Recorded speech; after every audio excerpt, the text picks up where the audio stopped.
بسم اللہ الرحمن الرحیم نحمدہ و نصلی علی رسولہ الکریم اما بعد۔ دوستو عزیزو، جو دین ہم کو ملا، جو حضور اکرم صلی اللہ علیہ وسلم نے جو دین لے کے آئے، وہ دین اکمل ہے، اور اس کے بعد کچھ میں کوئی چیز نہیں، ساری چیز اللہ نے تکمیل کر کے دین کو دے دیا۔ قیامت کے صبح تک کے لیے دین مکمل دین ہے۔ لیکن ہم کو جو ہے ایمان تو ہے، یقین نہیں ہے ان باتوں پر۔ یقین نہ ہوتا تو پھر پورا عمل کرتا انسان۔ آج عمل کے دور میں دیکھیں تو بہت پیچھے ہے، عمل کے دن میں بہت پیچھے۔ یہی حال تھا 1400 سال پہلے، جب اس وقت حضور اکرم صلی اللہ علیہ وسلم دنیا میں تشریف لائے، تو اس وقت جو ہے نماز بھی تھی، جو ہے حج بھی ہوتا تھا، نماز بھی تھی، حج بھی کرتے تھے، طواف بھی ہوتا تھا، لیکن وہ الگ تھا۔ وہ جو تھا، وہ طواف وہ تھا، وہ الگ تھا، وہ یقین والا نہیں تھا۔ وہ جو انہوں نے دیکھا تھا اس پر، اس زمانے میں ان لوگوں کو کوئی بھی بات جو ڈاکٹر طبیب کہتے اس پر پورا یقین تھا، نبیوں کی باتوں پر یقین نہیں تھا۔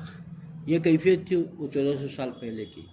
آج ہمارا حال بھی یہی ہے کہ کوئی کہے کہ بھائی جو ہے سام کا زہر ایسا زہریلا ہے کہ آدمی مر جائے گا، اور ڈاکٹر کہے تو یقین ہو جائے گا۔ کوئی کہے کہ زہر کھائیں گے تو مر جائیں گے، یقین ہو جائے گا۔ اور پھر جب بات آتی ہے حضور اکرم صلی اللہ علیہ وسلم کے حکم کی اور یہ کیا فرمایا ہے، تو اس پر بات لیتا ہی نہیں انسان۔ آج وہی کیفیت ہے، اہمیت ہی نہیں اس پر، یقین کی کمی ہے۔ آج یہی یقین کی کمی ہے جو 1400 سال پہلے تھی، وہ حال میں ہم لوگ رہتے ہیں۔ ایمان ہے ہمارے اندر، یقین نہیں ہے، اس پر عمل نہیں کر رہے ہم لوگ۔ یقین ہوتا تو عمل کرتا انسان۔ ہم عمل کیوں نہیں کر رہے؟ یقین ہی نہیں اس باتوں پر۔ خالی ایمان تو ہے اپنی جگہ پر، کلمہ کو تو ہے، لیکن جو ہے یقین جس چیز کا ہونا چاہیے، جس چیز کو جو ہے اللہ تعالیٰ جیسا چاہتا ہے، وہ یقین ہے ہی نہیں ہمارے اندر۔ پھر کیسے فلاح پائیں گے، کیسے کامیابی ہوں گے؟ آج ہم ہر چیز کو تو سمجھتے ہیں۔ دنیا کے اندر کوئی آدمی، آج دیکھیے ایک آدمی ہے، ایک بچہ ہے، یہ بالکل پڑھا ہی نہیں، کسی مدرسے میں کہیں جا کر تعلیم حاصل نہیں کی، اور پھر اس کے بعد کوئی نوکری نہیں کر رہا ہے، گھر میں بیٹھا ہوا ہے، تو سارا معاشرہ کہتا ہے کہ زندگی برباد ہو گئی، اس کی زندگی برباد کر گیا، کچھ نہیں، میرا بیکار ہو گیا۔ لیکن ایک ہے آدمی کہ نماز نہیں پڑھ رہا ہے، کچھ نہیں کر رہا ہے، کوئی بھی نہیں، آخرت کی کوئی یہ نہیں کر رہا ہے، تو اس کی کوئی معاشرے کوئی آدمی بولتا ہی نہیں صرف اس کی زندگی برباد ہو گئی، اس کی زندگی برباد ہوئی، بولتا ہی نہیں کوئی۔ کیوں؟ یقین نہیں اس پر۔ یہی دنیا جو دیکھا ہے اس پر یقین ہے، آخرت کی چیزوں پر یقین نہیں، کوئی نہیں بولتا۔ اس پر کتنا افسوس کرتا ہے سارے لوگ، اپنے بڑے بھائی، اپنے رشتہ دار، حتیٰ کہ اس محلے کے لوگ، پڑوسی محلے کے لوگ سب بولتے ہیں اس کی زندگی بیکار ہو گئی، بیکار ہو گیا، کچھ نہیں پڑھا، کمائی نہیں، گھر میں بیٹھا ہوا ہے، کچھ نہیں کر رہا ہے، اس کی زندگی برباد ہو گئی۔ اور آخرت کے بارے میں کوئی آدمی ہے کہ بھائی نمازیں نہیں، کچھ نہیں، عبادت نہیں، کچھ نہیں کر رہا ہے، پڑا ہوا ہے، اسے کوئی برا یہ نہیں سمجھتا کہ اس کی زندگی برباد ہوگی، سمجھتا ہی نہیں۔ بولنا تو دور کی بات، خود اس کے دل میں بھی یہ بات نہیں آ رہی ہے۔ کتنی بڑے ہم جو ہے کیسی زندگی ہماری ہے، دیکھیے کتنا ہمارا یقین کس درجے پہ ہے، اسی میں سمجھ آ جائے گا کہ ہمارے سہارت میں غور کر لے کہ ہمارا یقین اتنا ہی ہے کہ اس دنیا میں جو دکھا ہے ہم نے اس کو ہی سب کچھ سمجھ رکھا ہے۔ آخرت والی زندگی کو جیسا اس کی تیاری کرنی چاہیے، جس کو شوق ہو گیا وہ لوگ اس کے لیے جو ہے ہمیشہ جو ہے اسی آخرت کی تیاری کے لیے ہی سب کچھ قربان کر دیا اور فلاح پائے، ایسا کامیاب ہوئے کہ ان کی کامیابی جو ہے قیامت کے صبح تک اللہ تعالیٰ جو ہے ہم لوگوں تک زندہ رکھا ہے، یاد رکھے گی۔ کیونکہ اللہ تعالیٰ ایسے کریم ذات ہے جو اللہ کے لیے مر مٹ گیا، اللہ کو خوش کرنے کی فکر کیا، اللہ تعالیٰ کو راضی کرنے کی فکر کیا، تو اللہ تعالیٰ کہتا ہے کہ میں اپنی کچھ نہیں چاہتا ہوں، میں گمنامی چاہتا ہوں، تو اللہ تعالیٰ چاہتا ہے کہ تو گمنامی میرے خاطر چاہتا ہے، عبادت کے لیے کرنا چاہتا ہے، تو میں کیسے گمنام کروں؟ تو ایسا روشن ہو جاتا ہے وہ آدمی جو غاروں کے اندر چھپا ہوا بھی ہو، قیامت کی صبح تک، وہ خالی اس کی زندگی میں، اس کی دور میں نہیں، اس کے بعد قیامت کی صبح تک اس کو لوگ اس کے نام کو زندہ ہو کر دیتا اللہ تعالیٰ۔ کیونکہ اللہ تعالیٰ جس سے محبت کرتے ہیں وہ کبھی مر ہی نہیں سکتا۔ انسان جو چاہے کہ میں گمنام رہ کر کے چلے جانا چاہتا ہوں، تو اللہ کے لیے اگر گمنامی چاہے گا تو اللہ تعالیٰ اتنا کریم ہے کہ وہ چاہتا ہے کہ جس نے میں سب کچھ، اس ساری دنیا کے رنگ رلائیوں کو میرے خاطر چھوڑا اور مجھے خوش کرنے اور مجھے راضی کرنے کی فکر میں رہا، تو پھر میں کیسے بھولوں؟ جب خدا بھولے گا نہیں تو پھر دنیا کیسے بھولے گی اس کو؟ قیامت کے صبح تک نہیں بھول سکے گی، قیامت کے صبح تک اس کو یاد رکھے گا۔ یہی چیز ہے۔ اب انسان دیکھیے یہ عارضی دنیا کے لیے سب کچھ کر رہا ہے۔ اب وہ زمانہ تھا، کیسا تھا اس زمانے میں؟ تھا جب حضور اکرم صلی اللہ علیہ وسلم نے جب دین کا اعلان کیا، نبوت کا اعلان ہوا، تو وہی طریقہ کہ پہاڑ میں چوٹی میں کھڑے ہو کر کے جو کیا، وہ اس زمانے میں وہی رواج تھا کہ اس زمانے کا رواج یہی تھا کہ وہاں کا کوئی چیز دیکھی، کوئی فوج آ گئی، حملہ کرنے آ گیا، تو وہاں جا کر چوٹی پہ کھڑے ہو کر کے لباس برہنہ کھڑا ہو جاتا تھا کوئی، اور اعلان کرنے لگتا تھا۔ تو جو اعلان کرتا سب مانتے تھے۔ حضور اکرم صلی اللہ علیہ وسلم نے لباس نہیں ایک نکالا، لباس کے ساتھ کھڑے ہو کر اعلان کیا، اور اتنا حضور صلی اللہ علیہ وسلم پر ایمان تھا ہر کفار کا کہ وہ سچے ہیں، صادق الامین ہیں، لیکن جیسے ہی کہا سب یہی یقین، کیونکہ ان لوگوں کا یقین جو ہے دیکھی ہوئی باتوں پر، انسان ڈاکٹروں پر بھی جتنا تھا، طبیب پر جتنا تھا، اتنا نبیوں پر نہیں تھا۔ اسی وجہ سے انہوں نے فوراً یہ جھٹلا دیا۔ اور جنہوں نے یہ کیا ہے حضور صلی اللہ علیہ وسلم ایمان یقین کے ساتھ لیا، انہوں نے تو انگاروں میں ڈالنے کے باوجود تڑپتے رہ گئے، کہاتے رہے۔ صحابی کے آخری وقت تھے، کہا جاتا ہے بلال رضی اللہ عنہ کا آخری وقت ہے، کہا جاتا ہے کہ بھائی تم اب آخری وقت ہے، اب جا رہے ہیں، ہم کو غم ہے، تو کہا کہ ہم تو خوشی ہے، حضور صلی اللہ علیہ وسلم کی خدمت میں جا رہے ہیں، اور صحابہ جو چلے گئے ان سے ملاقات ہوگی۔ یہ شوق تھا آخرت کا، کیونکہ ان کی زندگی ہی آخرت کے لیے تھی۔ تو جو ملاقات کا شوق تھا وہ ایسا شوق ہوتا ہے، اس کو خوش ہو جاتے ہیں، مچلنے لگتے ہیں، خوشی ایسا کہ کوئی انعام مل رہا ہو، زندگی کے بعد انعام مل رہا ہو۔ اسی یہی دوستو عزیزو، ہم میں سے ہر آدمی اپنا جائزہ لے کہ ہمارا یقین کتنا ہے۔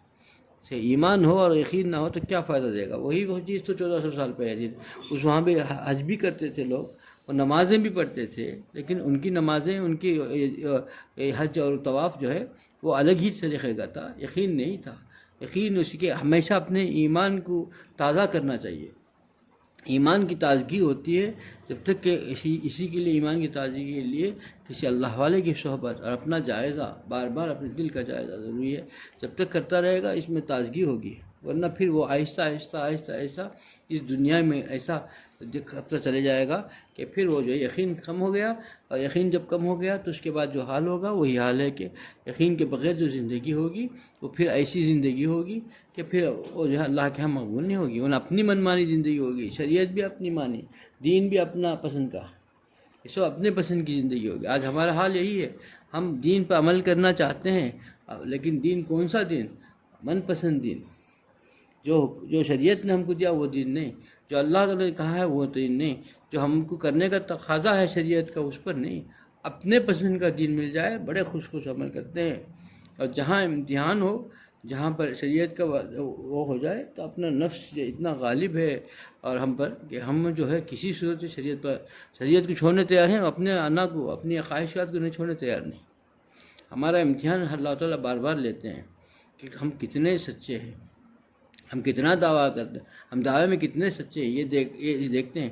اور ہر وقت ہماری جو ہے ہم جو ہے وہاں پر کامیاب ہو ہی نہیں رہے ہیں، کیونکہ کہاں کیسے ہو جائیں گے؟ ہمارے اندر تو یہی دنیا رس بس گئی ہے، شریعت سے ہم دور ہیں، ہمارا یقین کمزور ہے، ہمارا ایمان کمزور ہے۔ بس خالی ایمان تو خالی نام کا رکھ لیا، اور ایمان کا یقین جب تک کھوٹا رہے گا اس کے بعد ایمان بھی اسی حال کا رہے گا۔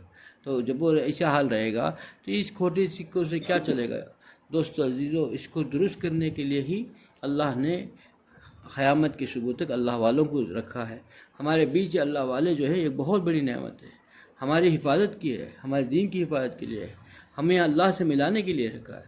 ہم اس تار سے جڑتے ہی نہیں رہے ہیں، ہم اپنے بھول بھلیاں میں، اپنی دنیا میں رہنا چاہتے ہیں، ہم ان کے قریب بھی جانا نہیں چاہتے۔ اب ایسا لگتا ہے کہ ان قریب گئے تو کرنٹ مارے گا، اتنا خوف لگتا ہے۔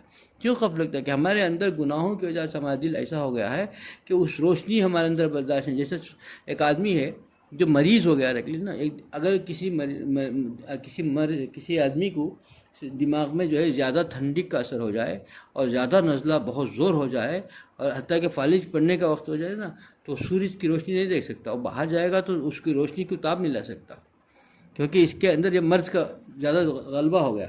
اسی طریقے سے ہمارے اندر گناہوں کا غلبہ ہو جائے تو یہ جو اللہ کے نیک بندے ہیں ان کے خواب جالے سے بھاشت ہونے لگتی ہے، دیکھا نہیں جاتا ان کا چہرہ، صرف ان کی نگاہیں ہمارے لیے برداشت نہیں ہوتی۔ جس طریقے سے وہ مریض جو ہے، وہ نزلے کا مریض سورج کی طرف دیکھ نہیں سکتا، روشنی اس کے لیے تکلیف دہ باعث ہو جاتی ہے، اسی طریقے سے وہ بھاگتا ہے، اس سے بچنا چاہتا ہے۔ اسی طریقے سے گنہگار انسان اللہ والوں سے بھاگتا ہے، بچنا چاہتا ہے، جانا گوارا ہی نہیں، کیونکہ بڑی تکلیف ہوتی ہے، اسے بڑی اذیت محسوس ہوتی ہے، کیونکہ اس کی دل کی سیاہی، اس کے گناہوں نے اس کو ایسا کر دیا ہے کہ وہاں پر جو اللہ کے جو نور سے اللہ تعالیٰ نے ان کے اندر جو تعلق کی وجہ سے جو نور ہے، اس نور کے اندر اس کی جیسے اس کی سیاہی جاتی ہے، کیونکہ اس کی زندگی بدل جائے گی، لیکن یہ جاتا ہی نہیں، جانا ہی نہیں چاہتا۔ دوستو عزیزو، قدم رکھ کر جائے، ہمت کرے، جب تک مریض چاہے ڈاکٹر کے پاس نہیں جائے گا فائدہ نہیں ہوگا، کہے گا کہ بھائی انجیکشن لگے گا تو اسی کی صحت کے لیے لگے گا، اسی کو اچھا بنانے کے لیے لگے گا،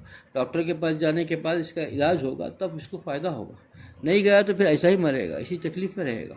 ہمارا حال یہی ہے کہ ہم انہی اذیت ناک زندگی گزارنا چاہتے ہیں، سکون ختم ہو گیا ہمارے اندر سے، عافیت نہیں ہے، پریشانی ہے، ہر اعتبار سے پریشانی ہے، چین و سکون چلے گیا، دل کا قلب کا سکون چلے گیا، رات میں نیند نہیں آ رہی ہے، دن بھر چین نہیں ہے، کھانوں میں مزہ نہیں ہے، لباسوں میں خوشی نہیں ہو رہی ہے، کیونکہ ہمارے گناہ گار زندگی اللہ تعالیٰ سے دور ہو کر جو زندگی گزارتے ہیں، اس وجہ سے ہماری حال یہ ہے کہ ہم کو کسی پل کسی لمحہ جو ہے سکون نہیں ہے، اور ہم اس سکون کو حاصل کرنے کے لیے اللہ سے اپنے آپ کو جوڑنے کی فکر میں نہیں ہے۔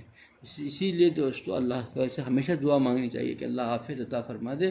عافیت کی دعا مانگیں گے، اللہ تعالیٰ عافیت کے فیصلے فرما دے تو اس کے راستے بھی بنا دیں گے، راستے ہموار کر دیں گے، تو پھر اللہ تعالیٰ اپنے پیارے اللہ کے مقرب بندوں کے پاس تک ہم کو پہنچا دیں گے۔ عافیت ہی مانگنے کی چیز ہے، اللہ سے ہم ہر وقت مانگنی چاہیے۔